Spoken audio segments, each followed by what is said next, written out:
हाय। आज की important video शुरू करने से पहले एक बहुत ही इम्पोर्टेंट मैसेज। अब ड्यू डेट्स और अपडेट की चिंता से हो जाएं बिल्कुल मुक्त, क्योंकि टैक्स गपशप लाया है आप सभी के लिए और आपके क्लाइंट्स के लिए ड्यू डेट और अपडेट रिमाइंडर, जिससे आप जान सकते हैं उस मंथ की सभी इंपॉर्टेंट ड्यू डेट्स और अपडेट, वो भी अपने लोगो और बिजनेस डिटेल के साथ, जो कि आपकी ड्यू डेट को याद रखने की चिंता से तो दूर करेगा ही, साथ ही साथ आप अपने क्लाइंट्स या फिर प्रोस्पेक्टिव क्लाइंट्स को भी रिमाइंड करा सकते हैं upcoming due dates by sharing it through social media platform जैसे कि WhatsApp, LinkedIn, Telegram, Twitter, Instagram, जो कि हमारे बिजनेस को भी ग्रो करेगा, वो भी मल्टीपल टाइम्स। तो देर किस बात की है, आज ही नीचे दिए गए नंबर पे कॉल कीजिए और सब्सक्राइब करें और हो जाइए आज से ड्यू डेट और अपडेट की चिंता से कंप्लीटली फ्री। हेलो फ्रेंड्स, मैं सीए मोहित पुनेट आप सबका स्वागत करता हूं आपके अपने चैनल टेक्स गपशप में। आज की डिस्कशन काफ़ी ज़्यादा इंपॉर्टेंट रहने वाली है, तो एंड तक जो है हमें ध्यान में रखनी है सारे प्रोविजंस को, वन बाय वन जो है हम इसको लेके चलेंगे। तो आइए शुरू करते हैं और मूव करते हैं स्क्रीन पे। आज की ये वीडियो बहुत ज़्यादा इंपॉर्टेंट रहने वाली है, क्योंकि हम जानते हैं कि एक्सपोर्ट के केस में क्या होता है कि गवर्नमेंट जो है इसको एम्फसाइज करती है कि ज़्यादा से ज़्यादा इंडिया से एक्सपोर्ट हो, जिसकी वजह से हमें फॉरेन करेंसी ज़्यादा से ज़्यादा इंडिया में आए। और कहीं ना कहीं इसके रिगार्डिंग प्रोसीजर पार्ट को जो है बहुत कन्वीनियंट बनाया गया है, साथ ही बहुत सारे इसमें बेनिफिट्स मिलते हैं, राइट। और मेनली देखा गया जब हम रिफंड का केस रहते हैं, और रिफंड जो है हमें उसके लिए हमें जानना जरूरी है कि एक्सपोर्ट जीएसटी में किस तरीके से डिजाइन किया गया है। तो इसको हम एक क्वेश्चन आंसर फॉर्म में जो भी डिफिकल्टीज रहती है मार्केट में, उसको कवर करेंगे कि कैसे कैसे जो है प्रॉब्लम फेस होती है और क्या उसके रेजोल्यूशंस हैं। तो आज आइए शुरू करते हैं। इसमें हम 20-25 क्वेश्चन फॉर्म में जो है इसको कवर अप करेंगे, ताकि हमें क्लियर आउट हो कि जीएसटी एक्सपोर्ट के केसेस में कैसे वर्क करता है। तो आइए शुरू करते हैं। सबसे पहले अगर हम बात करें तो how are the export treated under GST law. Export को बढ़ावा देते हैं, राइट। एक्सपोर्ट बढ़ावा होगा तो जैसे कि हम देखते हैं कि हमारी रुपी वर्सेस डॉलर की जो एक्सचेंज रेट है, अगर हमारे एक्सपोर्ट बढ़ेंगे कहीं ना कहीं इंडियन इकोनॉमी में इंडियन रुपी की वैल्यू बढ़ेगी, राइट। तो इस तरीके से गवर्नमेंट हमेशा से चाहती है कि एक्सपोर्ट ज्यादा से ज्यादा हो, राइट। उसके लिए बहुत सारे बेनिफिट्स हमें मिलते हैं। तो उसके लिए सबसे पहले जानना होगा एक्सपोर्ट जीएसटी में किस तरीके से डिजाइन करा गया। अगर हम बात करें अंडर जीएसटी लॉ, जीएसटी में एक्सपोर्ट क्या है, treated as inter state supply, right. अगर कभी भी एक्सपोर्ट होगा तो उसको हमेशा इंटर स्टेट सप्लाई माना जाएगा अंडर आईजीएसटी एक्ट। साथ ही साथ एक्सपोर्ट के केस में जीरो रेटेड सप्लाई, उस सप्लाई को जीरो रेटेड कर दिया जाएगा। अगर वो सप्लाई जीरो रेटेड हो जाता है तो उसका बहुत ही ज्यादा जो है बेनिफिट मिलता है उस एक्सपोर्टर को। उस यहाँ पे क्या है, आइए हम देखते हैं। Goods and service exported shall be relieved of the GST. अगर वो गुड्स एक्सपोर्ट हो जाता है तो काफी ज्यादा बेनिफिट होते हैं, और बेनिफिट जो है उसके इनपुट स्टेज और फाइनल प्रोडक्ट स्टेज पे बेनिफिट मिल जाते हैं। इस तरीके से है वो डिजाइन की जीएसटी एक तरीके से जो है उसमें लगेगा ही नहीं अगर वो एक्सपोर्ट की कैटेगरी के अंदर फॉल कर जाएगा। तो क्वेश्चन नंबर सेकंड बताता है what is the impact of GST on zero rated of export. जैसे कि हमने बात करी कि गवर्नमेंट हमेशा से चाहती है कि एक्सपोर्ट ज्यादा से ज्यादा हो। अगर एक्सपोर्ट बढ़ेगा तो हमारी इंडियन रुपी की जो वैल्यू है वो भी इन्फ्लेट होगी, राइट। तो इससे बहुत ज्यादा जो है इंडियन इकोनॉमी को जो है बहुत ज्यादा बेनिफिट होगा, राइट। तो इसलिए this will make Indian exporter competitive in the international market. तभी हमारे इंडियन एक्सपोर्टर जो है वो कॉम्पीट कर पाएंगे पूरी ग्लोबल मार्केट के अंदर। तीसरा क्वेश्चन अराइज होता है हैव द प्रोसीजर, प्रोसीजर क्या है related to the export has been simplified. जो पहले प्रोसीजर तो होता था हमारा वैट के रिजीम में, एक्साइज रिजीम में, बात करें हम सर्विस टैक्स के टाइम पे 1 जुलाई 2017 से पहले, और अब उसमें क्या बदलाव करा गया है। जीएसटी के अंदर। तो क्या प्रोसीजर सिंप्लीफाई हुआ है? बिल्कुल हुआ है, yes. The procedure related to export has been simplified so as to do away with the paperless working and the intervention of the department on various stages of the export. Right, government भी intervene नहीं करेगी, paperless procedure रहेगा, बहुत ज्यादा जो है इसमें रियायत रहेगी। The silent feature of the scheme of the export under the GST regime are as follow. पहला क्या है, एक तो क्या है कि हम इसमें एक्सपोर्ट कर सकते हैं either with the payment of tax. अगर हम पेमेंट ऑफ टैक्स मैकेनिज्म में जाना चाहते हैं तो हम आईजीएसटी पे करेंगे, और उसके बाद जो है या फिर हमारे पास सेकंड ऑप्शन आता है, या फिर हम विदाउट पेमेंट ऑफ टैक्स भी जा सकते हैं, अंडर बॉन्ड और एलयूटी अंडरटेकिंग देंगे, जहां पे हम विदाउट पेमेंट ऑफ जीएसटी जो है अपना एक्सपोर्ट कर पाएंगे। राइट, दोनों वे में दोनों मैकेनिज्म हमारे पास उपलब्ध रहते हैं। सेकंड बात करें, in case of goods and services exported under bond और LUT, the exporter can claim refund. दोनों केसेस में यहाँ पे आईजीएसटी पे करेगा, वहां पे उसको आईजीएसटी का रिफंड मिलेगा। यहाँ पे अगर वो विदाउट में जाता है तो उस केस में जो उसका एक्यूमुलेटेड आईटीसी है, जो उसने परचेज में जो अपने इनवर्ड्स में जो है जीएसटी पे किया होगा, उसका उसको रिफंड मिल जाएगा। राइट, तो इसमें बेनिफिट तो मिलना ही है, एक्सपोर्ट को तो बहुत बढ़ावा दिया गया है। इसके बाद आता है कि इसके बाद बात करें in case of goods, the shipping bill is the only document. ठीक है ना, बाहर माल एक्सपोर्ट किया, shipping bill is the only document required to be filed with the custom for making export. उसका भी मैकेनिज्म है, ऑटोमेटिकली जीएसटी हम जब अपनी रिटर्न्स फाइल करते हैं वहां से जो है अपना अपने आप ही कस्टम के थ्रू जो है वहां पे डाटा जो है वो आगे फॉरवर्ड हो जाता है। The supply made for export are to be made under self sealing self certification without any intervention of departmental officer. कोई भी जरूरत नहीं है, self sealing self certification basis पे आप काम कर सकते हैं। Shipping bill filed with the custom is treated as the application for refund. हमने जैसे ही शिपिंग बिल फाइल किया कस्टम में, अपने आप ही एक एप्लीकेशन जनरेट हो गई for the refund of IGST automatically without making any separate application for the refund. वो अपने आप ही एक एप्लीकेशन है for the refund of IGST. shall be deemed to be filed after submission of export general manifest and the furnishing of a valid return for the GSTR 3B। right, तो इस तरीके से इसके मैकेनिज्म को बहुत simplify किया गया है। अगला क्वेश्चन कहता है merchant exporter, is there any change in the export procedure under GST. तो यहाँ पे इसमें चाहे हम बात करें मर्चेंट एक्सपोर्टर मैन्युफैक्चरिंग, तो सेम यहाँ पे जो है सेम प्रोसीजर जो है रखा गया है। इसके बाद क्वेश्चन आता है सप्लायर ऑफ सिज, supplier of SEZ unit, SEZ developer shall be treated as zero rated supply। क्या इसको zero rated supply माना जाएगा?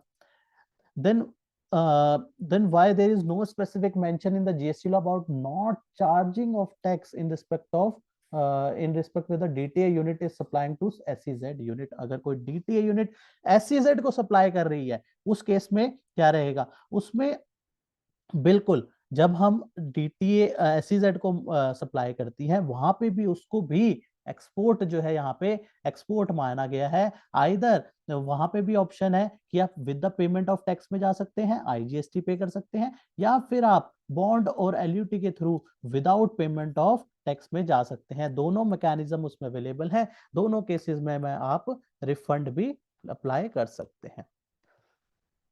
अगला हमारे पास इंपॉर्टेंट क्वेश्चन बन के आता है कि when SEZ unit or such developer procedures of any goods and services from unregistered person, SEZ ने from unregistered person, whether the SEZ unit or SEZ developer need to pay IGST under the RCM। अगर SEZ unregistered से खरीदे क्या उसमें RCM रहेगा? तो इसके लिए सिचुएशन समझनी बहुत जरूरी है कि क्या अगर SEZ यूनिट अगर ले रहा है किसी अनरजिस्टर्ड पर्सन से, राइट, तो उस अनरजिस्टर्ड पर्सन की सप्लाई क्या मानी जाएगी? इंटरस्टेट सप्लाई मानी जाएगी। और इंटरस्टेट सप्लाई के केस में हमें पता है कि वहां पे क्या करना होता है, वहां पे कंपलसरी रजिस्ट्रेशन जो है रहेगा, कंपलसरी रजिस्ट्रेशन रहेगा।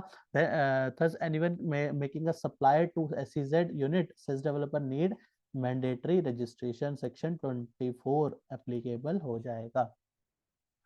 अगला क्वेश्चन कहता है how soon will the refund in respect of export granted during the this. अब इसमें रिफंड का क्या है, अगर हम भी हमने बात करी कि वहां पे शिपिंग बिल के थ्रू ऑटोमेटिकली जो है एप्लीकेशन जो है डीम्ड एप्लीकेशन जो है मान ली जाएगी रिफंड की। उस केस में क्या रहता है, इन case of refund of tax of input, अगर हमने इनपुट के जो है रिफंड अप्लाई कर रहे हैं तो refund of the 90% will be granted provisionally with in 7 days, 7 दिन के अंदर of acknowledgement of application, refund application. और जो बाकी का 10% है with in a period of 60 days, और अगर 60 days से बाद में आता है तो विद इंटरेस्ट जो है 6% इंटरेस्ट भी उसके बाद मिलेगा। अगर 60 दिन से भी डिले होता है तो उसके बाद 6% के इंटरेस्ट के साथ जो है हमें रिफंड मिलेगा। इन case of refund of IGST, अगर हमने जीएसटी पे किया था और फिर हम आईजीएसटी का रिफंड ले रहे हैं upon receipt of information regarding the furnishing of valid document GSTR 3B by the exporter from the common portal, custom shall process the claim of refund on the amount equal to IGST paid। जितना IGST पे किएगा वहां पे custom shall process the claim of refund। ठीक है ना, ये shipping bill basis पे होता है। E shipping bill shall be credited to the bank account of the exporter. तो यहाँ पे डिफरेंट सिनेरियो में डिफरेंट डिफरेंट जो है वे आउट रहेंगे कि आप विद पेमेंट ऑफ टैक्स किया है या विदाउट पेमेंट ऑफ टैक्स में गए हैं। अब इसकी बात करें तो अगले क्वेश्चन में बात आती है will export goods to Nepal और Bhutan treated at zero rated supply माना जाएगा। अगर हम इंडिया से नेपाल और भूटान में भेजते हैं तो क्या जीरो रेटेड सप्लाई के डेफिनेशन में आएगा? तो बिल्कुल आएगा। Export of goods to Nepal and Bhutan fulfil the condition of GST law for, तो यहाँ पे इसको बिल्कुल जीरो रेटेड माना जाएगा। And consumer will also qualify all the benefit available, जो भी बेनिफिट जीरो रेटेड को मिलते हैं वो सारे बेनिफिट जो है यहाँ पे मिलेंगे। However the definition of export of services, export of services के केस में हमें पता है कि हमें एडिशनल कंडीशन भी सेटिस्फाई करनी होती है। हमारे फॉरेन एक्सचेंज रेट जो है हमें कन्वर्टेबल फॉरेन एक्सचेंज रेट पे जो है हमें अमाउंट जो है रिसीव हो जाना चाहिए। इस तरीके के एक्सपोर्ट ऑफ गुड्स और एक्सपोर्ट ऑफ सर्विसेज में थोड़ा सा फर्क रहता है। एक्सपोर्ट ऑफ सर्विसेज में हमें एडिशनल कंडीशन जो है सेटिस्फाई करनी पड़ती है, राइट। तो इस तरीके से जो है हमारा नेपाल और भूटान में भी अगर हम भेज रहे हैं तो उसको भी एक्सपोर्ट के दायरे में आएगा। अगला कंडीशन कहता है कि डीम्ड एक्सपोर्ट के बारे में। व्हाट इज डीम्ड एक्सपोर्ट, क्या है? Whether any supply of category deem export. तो यहाँ पे डीम एक्सपोर्ट के लिए सेक्शन 2 क्लॉज 39 के अंदर इसके लिए बात करी गई है। एज सप्लाई ऑफ गुड्स में बी नोटिफाइड अंडर सेक्शन 147, लेकिन अभी उसके रिगार्डिंग जो है नॉट नोटिफाइड। तो इस तरीके से डीम्ड एक्सपोर्ट का जो कॉन्सेप्ट है वो अभी होल्ड में ही रहेगा, होल्ड में है बेसिकली। अगर इसके बाद क्वेश्चन नंबर 10 बात करता है कि whether EOU scheme will continue to be in operation and whether EOU is required to take registration under GST। तो EOU is likely as an any other supplier। तो यहाँ पे कुछ भी ऐसा as such वहाँ पे अगर हम GST की बात करें तो अदर सप्लायर की तरह ही EOU जो है एक्ट करेगा। All the provision of the GST law will apply होंगे उसको सारे लॉ। और however the benefit of the basic custom duty exemption on the import will continue। तो सेम ट्रीटमेंट जो है EOU जो जैसे जनरली रहता है वो ही प्रिवेल करेगा जीएसटी के अंदर भी। अगला क्वेश्चन हमारी बात करता है question number 11, what the tax benefit will be available to EOU scheme in the GST regime. तो ईओयू के केस में क्या रहेगा, तो हमने बात करी the duty free import under GST regime. अगर हम जीएसटी के रिस्पेक्ट में बात करें तो EOU will be eligible like any other, अभी हमने बात करी ना पिछले में भी सेम ही रहेगा। वो इनपुट टैक्स क्रेडिट भी ले सकता है और उसी की तरीके से जो वो एक्सपोर्ट रहेगा सेम ट्रीटमेंट रहेगा उसका with payment of goods with payment of GST, without payment of GST accordingly वो रिफंड भी अप्लाई कर सकेगा। क्वेश्चन नंबर 12 हमारी बात करता है whether the supply to and from, ठीक है, will be exempted from GST। बात है सप्लाई टू ईओयू या फिर सप्लाई फ्रॉम ईओयू, ठीक है ना। अगर हम सप्लाई टू ईओयू की बात करें तो वहां पे नॉर्मली ये मान लेते हैं ईओयू है और इसको जो भी सप्लाईज उसकी इसकी इनवर्ड होंगी तो इस पे नॉर्मली ही वो जीएसटी, जैसे normal entity, normal registered person के केस में रहता है जीएसटी वाला, उसको इनवॉइस मिलेगा, तो सेम वहां पे इसमें भी ये रहेगा, आईजीएसटी सीजीएसटी प्लस एसजीएसटी जो भी एज द केस में भी, ठीक है ना, वो उसको पे करेगा सप्लायर, और उसके बाद EOU will be eligible to take ITC of the GST paid. और बात करें जो उसकी है, जो ईओयू से जो बाहर जा रहा है, उस केस में क्या रहेगा, उस केस में EOU will not be exempted from GST except अगर जीरो रेटेड बन रहा है, सेक्शन 16 की कंडीशन 16 ऑफ आईजीएसटी की कंडीशन सेटिस्फाई कर रहा है, तो उस केस में बिल्कुल एसईजेड को भी वही एक्सपोर्ट की कंडीशन सेटिस्फाइड हो रहा है, तो वहां पे अकॉर्डिंगली वो रिफंड भी अप्लाई कर सकेगा, ठीक है ना। तो सेम उस तरीके से ही माना गया है। What is the procedure will be followed by the EOU to import of goods? अगर इंपोर्ट के बारे में बात करें without payment of custom duty, तो उसके केस में क्या है, जो प्रोसीजर लेट डाउन करा गया है custom import of goods at concessional rate duty rules 2017, वो ही जो है सेम फॉलो करा जाएगा। अगला क्वेश्चन बात करता है whether an EOU can clear goods to another EOU. EOU 1 की बात करें, ये अगर गुड्स ईओयू 2 को मूव कर रहा है, and whether an EOU send goods carrying out for the job work to such goods, in such situation what will the tax liability discharge. तो उस केस में क्या रहेगा, उस केस में समझने वाली बात यह है, ईओयू 1 से ईओयू 2 में गया है, supply of goods from one EOU to another EOU, ठीक है, will be treated as any other supply. तो यहाँ पे हम अगर इसकी बात करें ना, हम ईओयू को नॉर्मली उसी तरीके से देखेंगे जैसे नॉर्मल अदर रजिस्टर्ड पर्सन है। तो an EOU send goods to job worker, वही सेक्शन 143 अप्लाई हो जाएगा, और रूल 45 के हिसाब से जो है टैक्स लायबिलिटी डिस्चार्ज हो जाएगी, right. Next section question number 15 बात करता है कि मान लेते हैं एक कंपनी है XYZ engage in the export of goods only having exports, इसकी खाली और खाली एक्सपोर्ट्स ही करता है, और इसकी एक्सपोर्ट कितनी हो गई, 5 करोड़ की मान लेते हैं इसकी एक्सपोर्ट है, और कोई भी इसकी इंडिया में कोई भी सप्लाई नहीं है, सारी टोटली एक्सपोर्ट है, तो XYZ will not required to registered under central excise, ठीक है, इसको सेंट्रल एक्साइज में नहीं था ये, वेदर अब इसका जीएसटी में क्या होगा। तो यहाँ पे बिल्कुल बात करता है कि इसको जो है, जो ये बाहर भेज रहा है, तो इसको बिल्कुल इंटर स्टेट सप्लाई माना जाएगा, और उसको जो है रजिस्टर्ड होना मैंडेटरी है, और उसके अकॉर्डिंगली जो है जो एक्सपोर्ट रहेगा वो अपना जो है, उसके पास दोनों ऑप्शन है, विद पेमेंट विदाउट पेमेंट, और उसके बाद जो है वो रिफंड मैकेनिज्म में जो है अपना रिफंड अप्लाई कर सकेगा। क्वेश्चन नंबर 16 की बात करें, वेदर वी एंगेज, मान लेते हैं we are engage in the manufacturing of exempted excisable goods, ठीक है, पहले अगर ये एग्जम्प्टेड एक्साइजेबल गुड्स में था, ठीक है, we avail input stage rebate में ले लेता था, मैन्युफैक्चरिंग ऑफ एक्सपोर्ट। नाउ अब क्या होगा, जीएसटी में क्या होगा, जीएसटी के केस में क्या रहेगा, अंडर आईजीएसटी लॉ की बात करें, person engage in the export of goods which is exempted supply eligible to, ठीक है ना, वो अपना जो जो वो पर्सन था एग्जेम्प्टेड था एक्साइजेबल के अंदर, यहाँ पे क्या होगा, जीएसटी में क्या होगा, वो एग्जेम्प्ट सप्लाई में है, ठीक है, avail ITC of such zero rated supply, ठीक है ना, एग्जेम्प्ट आईटीसी ऑन सब zero rated supply once goods are exported, refund apply कर देगा वो, अनयूटिलाइज क्रेडिट जो भी उसका बच रहा है उसका सेक्शन 16(3) के और सेक्शन 54 के अकॉर्डिंग, राइट, वो रिफंड अपना अप्लाई कर देगा। नेक्स्ट अगर बात करें, नेक्स्ट क्वेश्चन में कहता है, नेक्स्ट क्वेश्चन में कहता है we manufacture merchant exporter dealing in various product as per the current, अभी क्या था उसमें, क्या अभी मतलब अगर हम प्री जीएसटी बात करें उस केस में, we purchase goods from a particular factory against CTI ARI, so that no excise is levy नहीं, after the goods exported we provide proof to export from H के थ्रू, ठीक है। अब क्या होगा, इसमें एक पुराना सिनेरियो कवर करके प्री जीएसटी का सिचुएशन बताया है, पूछा है कि जीएसटी के केस में इसमें क्या रहेगा। पहले क्या था कि वो एक्सपोर्ट कर देता था और क्या कहता था, सीटीआई एआरआई फाइल करके उसको जो वो परचेज करता था उस पे उसको एक्साइज पे नहीं करना पड़ता था। यहाँ पे क्या होगा, जीएसटी में टैक्सेबल इवेंट क्या होता है, इसमें सप्लाई इसमें टैक्सेबल इवेंट रहता है हमारा, राइट। तो यहाँ पे हमें ध्यान में रखना है, export being inter state supply, ठीक है ना, जो भी इसने एक्सपोर्ट किया है क्या माना जाएगा, इंटर स्टेट सप्लाई माना जाएगा, जीएसटी रजिस्ट्रेशन लेनी पड़ेगी। मैन्युफैक्चरिंग वुड बी सप्लाई वो क्या करेगा, वो IGST, CGST, SGST जो इसके इनवर्ड्स होंगे, ठीक है ना। उसके बाद ये सप्लाई कैसे कर सकता है, अंडर बॉन्ड LUT, उसके बाद क्या करेगा, वही रिफंड मैकेनिज्म, ठीक है ना।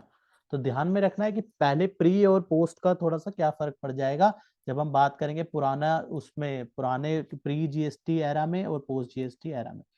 अगला क्वेश्चन बात करता है I have a stock of input, stock पड़ा था, फिनिश गुड्स और stock sorry input, semi finish goods और फिनिश गुड्स पड़े थे पहले प्री GST के अंदर। ये चीजें जो पड़ी थी उसका किस तरीके से यहाँ पे पोस्ट GST यूटिलाइजेशन होगा, but I have no duty paying document, now am I going to compensate for the taxes paid on said input semi finished before GST of the for the export made after GST implementation। जो ये export मान लो इस दिन पे इसका जो export पड़ा इसका जो इसके बाद जो गुड्स पड़ा था, इनपुट में पड़ा था, सेमी फिनिश्ड में पड़ा था और फिनिश्ड में पड़ा था, इस पे जो उसने टैक्सेस पे करे हैं वो आगे उसको कैसे यूटिलाइज कर सकता है अपने प्री, मान लो यहाँ पे GST आ गया इस डेट पे, तो अब उसको कैसे यूटिलाइज कर सकता है। तो यहाँ पे पहले प्रोविजन आया था, ये जो प्रोविजन था ट्रांजिशनल पीरियड 3 मंथ वाला, ठीक है ना, वहां पे जो है उसका यूज करके shall be made available subject to the condition that no ITC और CGST क्लेम भी क्लेम रिफंड जो है, रिफंड उसका क्लेम नहीं करेगा, जो प्री वाले का है उसकी बात हो रहा है। यहाँ पे जो अमाउंट इकट्ठा है ना उसमें कंडीशन लगा के वो यूटिलाइज कर सकता है, ठीक है ना, सैनवेट क्रेडिट भी अलाउड नहीं होगा। अब हमारा नेक्स्ट क्वेश्चन बनता है इसमें, I supply goods to SEZ developer, ठीक है ना, SEZ डेवलपर को जो है सप्लाई करे, such supply presently drawback is available to the recipient if recipient gives a disclaimer, but और अब आफ्टर क्या रहेगा, ठीक है ना, यही वही चल रही है कि प्री GST और पोस्ट GST में क्या फर्क पड़ेगा। पहले क्या था, सप्लाई करता था SEZ डेवलपर को, such supply presently drawback is available और टू द रेसिपिएंट, ठीक है, और if recipient give a disclaimer, but अब क्या होगा, there is no change except क्या फर्क पड़ेगा, of the fact that if the duty drawback, if the drawback is claimed by the DTA supplier, claim need to be filed by the custom authorities। अगले question में बात करें whether the EOU clear goods to clear goods in DTA, बिल्कुल कर सकता है, अगर वो EOU है तो भी वो DTA मतलब डोमेस्टिक के लिए डोमेस्टिक कंजम्पशन में कर सकता है, लेकिन as per the foreign trade policy, उसके जो फॉरेन ट्रेड पॉलिसी के जो प्रोविजंस हैं उसके अकॉर्डिंग जो है वो कर सकता है, अपनी सप्लाई कर सकता है। क्वेश्चन नंबर 21 कहता है will the exporter will be required to pay GST in case of goods procured from unregistered person. इसमें क्या था, एक्सपोर्टर है, ध्यान में रखना, विल एन एक्सपोर्टर भी required to pay GST in case of goods procured from unregistered person, ठीक है ना। In case of supply by unregistered person including unregistered job worker, exporter shall pay GST, RCM लग जाता है, ठीक है ना, RCM नॉर्मल प्रोविजन में तो RCM उसमें लग जाएगा, हर केसेस में इसको एग्जेम्प्टेड वो नहीं किया हुआ होल्ड, लेकिन कई केसेस में अभी भी RCM रहता है। however the exporter can avail ITC of such GST paid और यूटिलाइज, तो वो उसका जो वो GST पे कर रहा है अनरजिस्टर्ड वाला, उसका वो क्रेडिट भी लेगा और उसका रिफंड भी ले सकता है। Last question but not the least, is GST payable on the agency commission earned by the buying agent। Buying agent तो इंडिया में है फॉर द फॉरेन बायर्स, ठीक है ना, फॉरेन बायर्स, तो जहां पे एजेंसी इनकम जो कमाई है वो इंडिया में कमाई है, ठीक है ना, बाइंग एजेंट जो है वो भी इंडियन है, फॉरेन बायर्स जो है वो फॉरेनर है, उस केस में क्या रहेगा, GST पेबल होगा, बिल्कुल GST लेवी होगा, सच commission is receive by the agent in India, place of supply क्या रहेगा, इंडिया रहेगा, और GST भी उस केस में लगेगा। तो ये कुछ ट्रांजेक्शन जो है इंकर्ड हो जाती है जहाँ पे कहें कि इसमें एक्सपोर्ट के केस में इसमें अलग अलग सिनेरियो रेज हो जाते हैं, जहाँ पे हमें देखना पड़ता है कि किस किस केसेस में जो है हमारे को GST लगना है, तो कैसे कैसे लगना है। होप आपको पूरी डिस्कशन जो है क्लियर हुई होगी। अगर फिर भी कोई डाउट है तो आप अपनी क्वेरी हमें मेल कर सकते हैं techsgupshup@gmail.com पे, और आप कमेंट करें आपको ये वीडियो कैसी लगी, और चैनल अगर सब्सक्राइब नहीं किया है तो चैनल को सब्सक्राइब कीजिए और शेयर कीजिए वीडियो को। तो इसी के साथ आज की इस वीडियो को क्लोज करते हैं, मिलते हैं नेक्स्ट वीडियो में नेक्स्ट टॉपिक के साथ। टिल देन बाय बाय, जय हिंद जय भारत।